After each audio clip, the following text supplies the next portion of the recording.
কিভাবে দেখছেন? বিসমিল্লাহির রহমানির রহিম। সিএল টিভিকে ধন্যবাদ। আপনি একটা খুব সুন্দর প্রশ্ন করেছেন।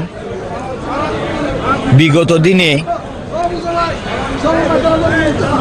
ফ্যাসিস্ট আওয়ামী সরকার খেলাধুলাকে দলীয় করে ভালো ভালো প্লেয়ারদেরকে সুযোগ না দিয়ে খেলার প্রতি বর্তমান প্রজন্মকে খেলার প্রতি বিমুখ করছিল।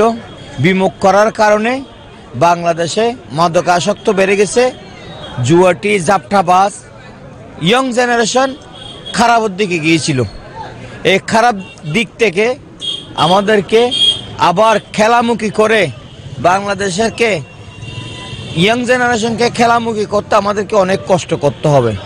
সেই কষ্টটা আমাদের নেতা বিএনপির ভারপ্রাপ্ত চেয়ারম্যান তারুণ্যের অহংকার তারেক রহমান রন্ধ্রে রন্ধ্রে অনুধাবন করেছেন। সেজন্য তিনি নির্দেশ দিয়েছেন সারা বাংলাদেশে আমাদের আরাফাত রহমান কোকো স্মৃতি সংসদ করে খেলাধুলা করে বর্তমান ইয়াং জেনারেশনকে আবার খেলামুখী করে মাদক আসক্ত মুক্ত করতে এবং যেভাবে মানুষ ফেন্সিডেল, গাঁজা এবং মাদকাসক্ত ইয়াবা আসক্ত হয়ে যাচ্ছে তাদের থেকে বিমুখ করে খেলামুখী করার জন্য আপ্রাণ চেষ্টা চালাচ্ছে।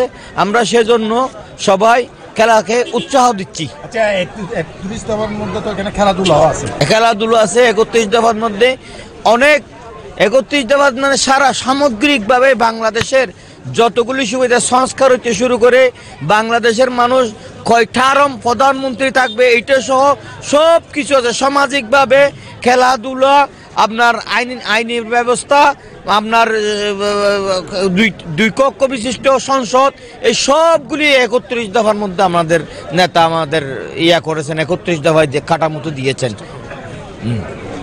ধন্যবাদ আপনাকে।